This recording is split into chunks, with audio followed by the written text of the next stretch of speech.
来继续来看是这个国道4号丰原交流道，伫个过年前通车，都随拄到过年的连假，结果造成丰原的丰势路二段甲富阳路大塞车。公路总局特别邀请相关的单位甲地方的代表到场会勘，要找办法解决塞车的问题。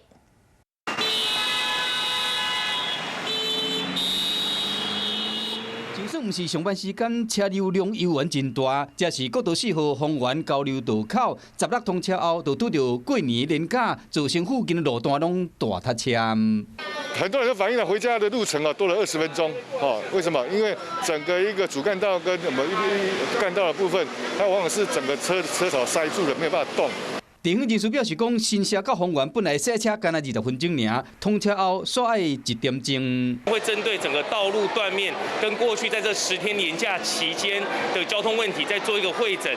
市府交通局嘛强调讲，国道4号丰潭路专线通车了，已经将266个路口号志调整过，会阁随时做检讨甲改进。